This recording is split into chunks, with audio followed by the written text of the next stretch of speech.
Hey, thanks for joining me. Found another random comic that I forgot that I had. I have a lot of these. I collected for so long and got so damn many books, and there were so many things coming out. On occasion, I would just pick up some random thing just to kind of, I don't know, it looked interesting, had a few extra bucks in my pocket at the time.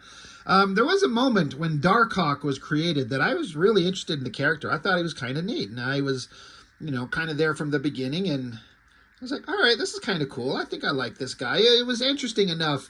I don't have the comics anymore. The ones that I read were actually belonged to my older brother, and he's got them. I have reviewed issue 1 on the channel because that's somehow I got that one. I don't even know where it come from. But I did enjoy Darkhawk when he was created. Seems like, in retrospect, one of those characters that they were trying to, like really trying to make him happen. And for a minute, he did happen. But eventually, it's like, stop trying to make Darkhawk happen. It's never going to happen.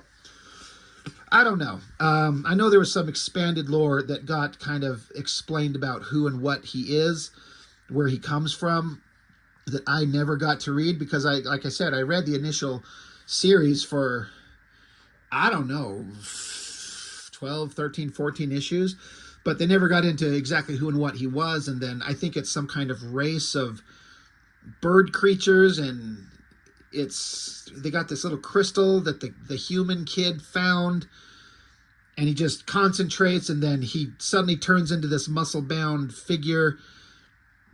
I don't know. I don't know. Some kind of, I think it's like an android body, sort of.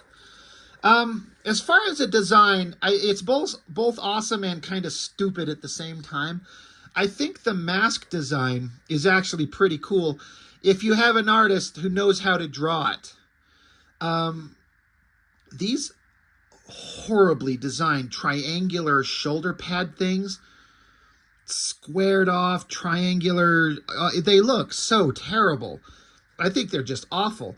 I don't mind like the wrist gauntlet weapon thing that's got like Wolverine type claws hanging on it. It also shoots out like a grappling cable line so he can do Spider-Man shit, but he can do Wolverine shit, and he can do Iron Man shit, but he can be in a black costume and be awesome and edgy and have a name like Darkhawk.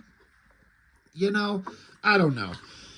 I don't know if it was ever going to really work. But just depending on who the artist is, he can kind of look kind of cool.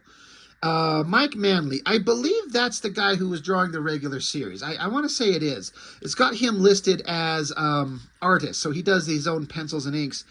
And he has a style going on in this that some parts of it I kind of dig, and some parts I don't. Like, it's like if you look at the anatomy and the way he kind of renders all these shadow shapes, there's a lot of like straight, rigid, blocky shapes, hard angles and points in the way that he kind of forms the anatomical muscles and, to make the shadows and stuff.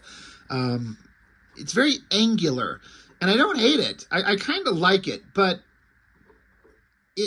it kind of works in some places and kind of does it, in my opinion. The Iron Man, this shot is kind of good. I like the blasting energy coming from his hands. Some people, young kids, which are none of the demographic that watch my shit, I look at the analytics from YouTube, and you're all like old men like me, for the most part.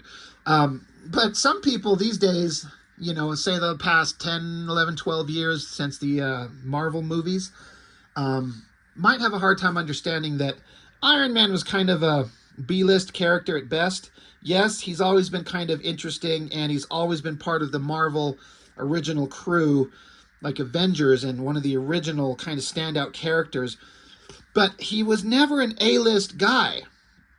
Robert Downey Jr. made him an A-list character. And sometimes, for me, his suit, I don't like it when it's like a spandex armor with like thick metal boots and gloves and shoulder pads and underwear. It's just a design that I don't like. They perfected it, in my opinion, in the movies, where it's like a thick, bulky suit, and they eliminated like the spandexy part. You'll kind of see what I mean. But what I'm getting at is that Iron Man's in this, but this was before he was really awesome. You know, and it's kind of unfortunate to say, because the basic character that they brought to the forefront that everyone loves in the movies is essentially who the character was in the comics. Like, I don't think there's much deviation from the original concept. It's all there. So why was Iron Man not awesome in the comics to make him like a standout? He's not Wolverine. He's not Spider-Man. He's not the Hulk. He's not Captain America. He's none of those guys. He just stands next to them. But now Iron Man is at the forefront of all kinds of stuff because of the movies. And again, I submit Robert Downey Jr. as an actor, his personality, his talent, his skill, bringing that character to life just elevated the character in the comics. So we start out with this room, and it's a monitor, and they're watching Darkhawk in battle, and there's a voice off panel talking. It is Tony Stark. And he's talking out loud. He's talking, I think, Rhodey's there with him. And but in the Iron Man comics, at some point, because they call it the Armor Wars, or rather, the Armor Wars, the Assault on Armor City. That's this annual series that's going on. But Iron Man, his technology had been stolen, and he's on the hunt to figure out who's got his technology and get it back. And he sees this new hero out here running around. This guy that they talk about, he's wearing armor, but I'm like, is he fucking wearing armor? It's 90% black spandex with a helmet and stupid retarded ass shoulder pads and like a wrist gauntlet thing. That's not armor.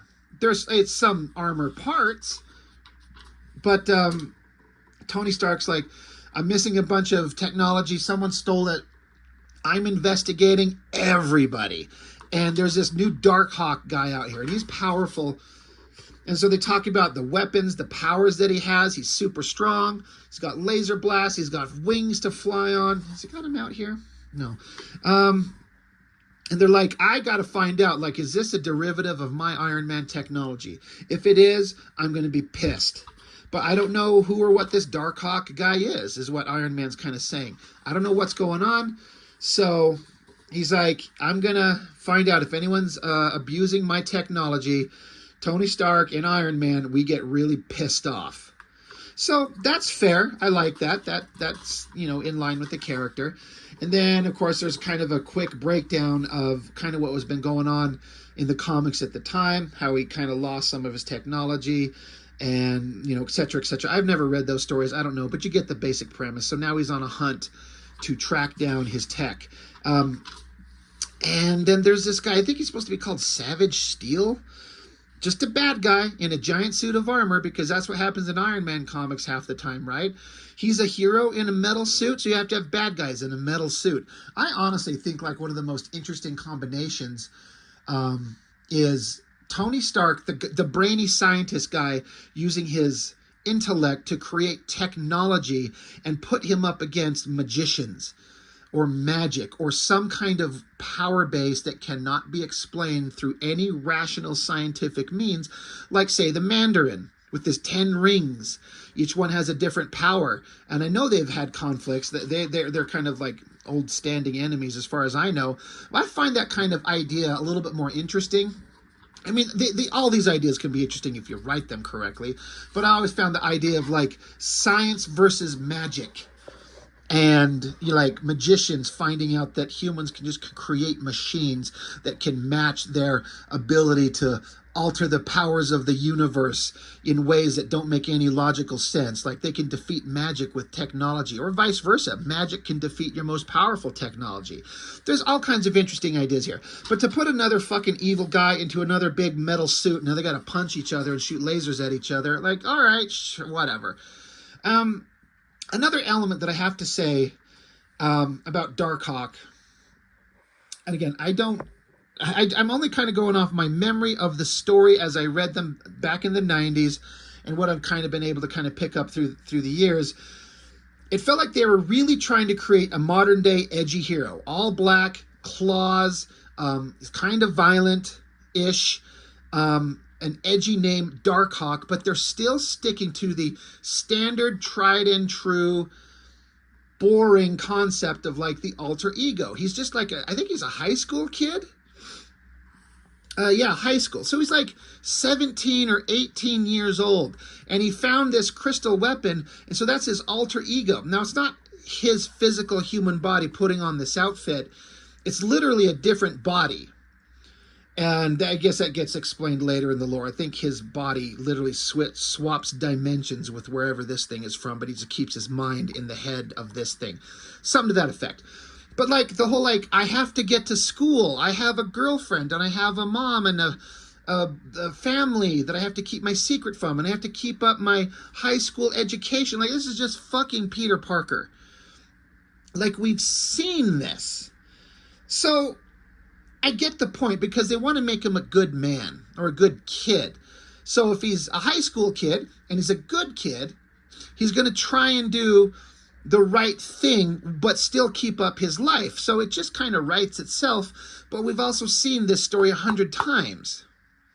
So I don't know what the answer is, but it gets really cliche. And so again, I was saying that they're trying to create an edgy 90s character, but they're still stuck in the 1960s superhero formula vibe. And it doesn't quite mesh. It kind of does. It kind of works. And again, this is just my opinion. If you see it and you like it and it works, then I get it, you know. But for me, I'm just like, ugh, this shit. You got U.S. Agent. That's John Walker, a little bit of a loose cannon. He's involved in some shit. Iron Man's up here. So just kind of like, this is where the stuff is like, this is all completely skilled, competent art, but it is not exciting me at all. When the artist, Mike Manley, is drawing Darkhawk, I feel like it really kind of, it soars. It looks good. But when it's just this other stuff, it's fine. This is not a version of Iron Man that I think looks awesome. Like, that's, I mean, they're trying to make him look bulky, but he looks a little bit too bulky for a guy wearing spandexy leggings. They're supposed to be sheathing of metallic metal. I get it, a big bulky Iron Man. I've seen John Romita Jr. draw Iron Man this thick way, but some reason he makes it work. It's not quite working for me. This cover's pretty good, but this shot of Iron Man there, it's just kind of okay. But yeah, bad guy busting into this place because he needs parts for his armor. So bad guys are fighting bad guys. Not super excited about much of this. It's good art. It's kind of fine. But this Mike Manley's inking is very, I don't know how to put it. God, I don't have the words. I don't know how to put it. It's a very interesting look. Kind of blocky, kind of sparse in areas, a little bit kind of scratchy. More expressive than technically flawless, and that's perfectly fine. Whatever. Armored character versus armored character. Oh, thank God Iron Man's here. He's showing up, and he starts kicking the shit out of people. So that's good. He's an Avenger, and we like the Avengers. The kid, Darkhawk alter ego, whatever the fuck his name was. He jumps up there and grabs a little crystal that he keeps around his neck on a necklace, and he transforms into Darkhawk, and he catches the bad guy from falling through the sky into the truck. I don't know if it was going to kill him. Do we care if the bad guy dies? He could have, you know, does it make him a less of a hero if he let the guy die? I mean, that's the concept. He's a good man. He saved him from crashing.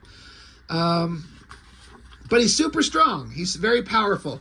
But he's also very inexperienced. That's his weakness. So there's Iron Man showing up. Once again, I gotta say, I understand the idea that they're going for with this outfit. They're standing, or rather, they're staying true to the traditional design. But this fucking, like, red underwear blocky thing, it just looks silly. I know it's classic design. And for those of you out there that are older and grew up with this shit, you're like, fuck you, Rob Norton, your dumbass opinions. You don't know shit. This is classic, awesome Iron Man, and we love him, and I get it. I will take that beating for sure. But it just, like, it looks weird. It looks like a design that looks okay from some angles. Like this shot right there. I like that shot. That looks good. This shot down here, that looks awesome. But that there, kind of weird. But basically, Iron Man shows up, and he tags Darkhawk with this device. And he's like, if there's any Stark tech in this suit, if he's somebody who stole my tech, this will knock it out. and it doesn't instantly do anything. So Iron Man throws it on this Savage Steel guy. He's like, oh, yeah, there's some of my stolen tech. He's knocked out. So Iron Man's like, but what about this Darkhawk douchebag? And so his computer tells him that this Darkhawk guy is completely alien to their databanks. There's nothing about him on file. And Darkhawk's like, what the fuck? I'm helping you. I never attacked you. What are you tagging me for? He's like, is this a bomb he put on my back? Like, he's pissed. Which I would be too. But again, this kid, this Darkhawk guy, he doesn't know anything. He's just a fucking high school kid that's never had any combat training. So to get thrown into a fight with super-powered villains and an experienced veteran like Iron Man, he's going to get his ass kicked. So Iron Man's like, I got to ask you a few questions about your armor. And Darkhawk is pissed. So he blasts him with this chest beam, knocks him out. Iron Man's like, Jesus Christ, I even felt that through my armor. Now I'm pissed off. So they come back, and so there's some fighting, back and forth, chasing each other up over the rooftops. I know I said it earlier, but whenever Mike Manley draws Darkhawk, I'm into it. He can do basic human muscular comic book figures really well, and his placement of shadows on the figure like are inspiring. Like, I love it. That looks so good. I really like the way it looks. So they're chasing each other up. Now they're on the rooftops. Of course, on every rooftop, there's like the water tower. It's like a staple of comic book shit. Iron Man blasts, knocks over the water tower, splashes the water down. And Iron Man's like, maybe a tank full of New York water will calm you down. Really? Look at those giant fucking iron boots. Good Lord. So Darkhawk, he's like, I don't want to say he's drowning underwater, but he's pissed off. So he busts up out of there. Iron Man socks him in the face. And so now suddenly they just stop. All right, now let's stop. Hold on. I owe you an apology. So Darkhawk's like, well, what the hell? What are you doing? Iron Man says, that device I put on you, it scanned your tech. You don't have any of my shit, so now I'm done punching you. So again, we've got the traditional mistaken identity, fight, and then understand each other, and now we're going to team up. Oh my God. Where have we seen this done except in every Marvel comic since the beginning of time? So Iron Man blasts off. Now they're friends. Now they're a team. So Darkhawk uses his claw weapon, zipline, to hang on to Iron Man's arm so he can drag him and glide, and they can go somewhere together and team up. Oh shit, there's this building that got destroyed in the battle, and it's on fire. So now we have to save people. Okay, there's no bodies in here, so all right, we're checking, we're looking, and oh shit, they find out something somewhere. We've got a direction to go. Let's go do it. Let's go kick ass. Iron Man and Darkhawk are on the team. They're on the case together. That picture of Darkhawk flying towards us looks awesome. That picture of Iron Man flying towards us looks fucking silly. I'm sorry. It just looks weird. I get that suit and the blocky design can be tricky to make it look right. I get it. I really, really do. But just like, it looks kind of weird. And then we get into some other bad guys. Or not, I'm sorry, not other bad guys, other heroes. Iron Man, Darkhawk, they're talking. They get a hold of the West Coast Avengers, the least interesting fucking guys. Who's this asshole over here? I have no idea who that is. Spider-Woman, some version of Spider-Woman, in an outfit that I think is kind of okay, but it's not the best one by far. Wonder Man, everyone's favorite fucking nobody. And, oh, there's Wanda. Okay, we know her. But it's the West Coast Avengers. Woohoo, we're excited for that. And that's the end of that issue. Because it's an annual, this is part 1. They're usually 4 parts. I never collected the others. I have no idea what happened. So I don't know. I don't know what happens to Darkhawk in this story, so who cares? Now, we get back into, like, because it's an annual, there's multiple short stories. And so we get the foes of Darkhawk. I mean, he's only been on the planet for, like, a couple of weeks, but he's already kind of amassed a whole following of villains that he's fought. So, you know, Hobgoblin. This guy's name is Portal. It says Portal's a weird guy from another dimension. Even though he thought he was born on Earth, part of his armor is like mine. He claimed he killed another Darkhawk and took it, but he got away. I'll never know his secrets. That looks like a bullshit, like trying to make a 90s edgy character. That looks stupid. Savage Steel. Characters named Midnight and Lynn Church. What? Midnight and Lynn Church. The fuck is that? The UFOs. I've heard of these guys. What the hell are they?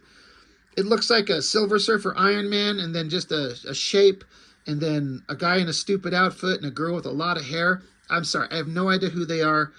So if I'm insulting your favorite comic book characters, I do apologize microscopically. Lodestone. Her magnetic powers nearly did me in a couple of times. Lodestone? Who the fuck is a lodestone? It's a chick with shoulder pads and a helmet, and she's got magnet powers? What is going on? Oh, who else did he run into? He says, sometimes I team up with those legends in their own minds, the New Warriors. Last time I did, we fought the incredibly weird folding circle. Okay, so these are the folding circle? What the hell are these guys? They all look so stupid.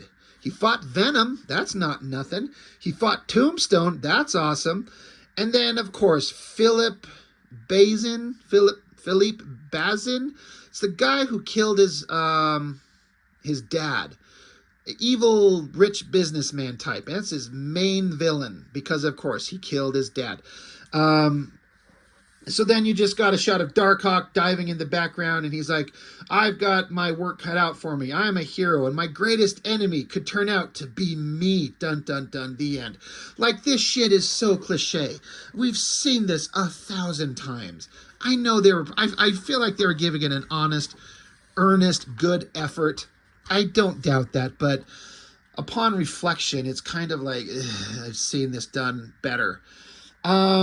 New story, The Fishing Trip. Art by Phil Gascoigne. Gascoine. Never heard of this guy. So basically, the kid, who looks very different from the human kid in the rest of the book, he wants to get up, out and away from everybody. You know, he's like, I'm going to go looking for a spot to fish on my own. Dad, or whoever the fuck. His dad's dead, so I don't know who these other people are. But he wants to get out and away so he can turn into Darkhawk and test his abilities.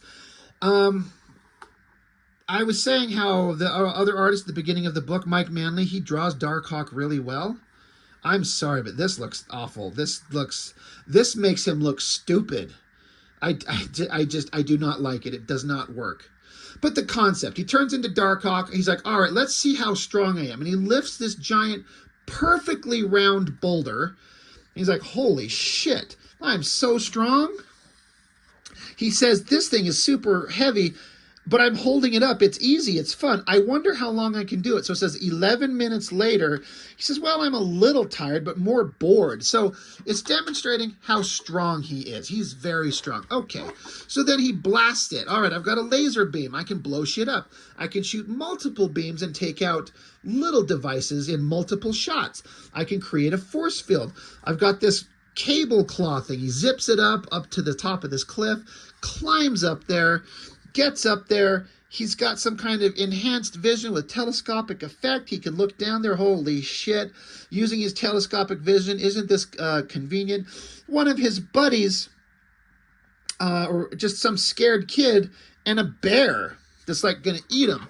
Well, now he's got to do some hero shit. So he's got glider wings. So he folds them out, flies down there, and like shoots the ground in front of the bear, and it runs off. Jesus God, did this artist like fuck up that mask? Look at that. It looks awful. Like, it's got a very specific, distinct design. That is what it's supposed to look like. I don't know if I can fold this oh so precious comic up in a way, but like, see the mask on the cover there versus the way drawn there. That, he did not nail it at all. But yeah, he's like, oh my God, I'm Darkhawk. I can switch back and forth. I can go from Darkhawk to human to Darkhawk. Isn't that cool? Oh shit.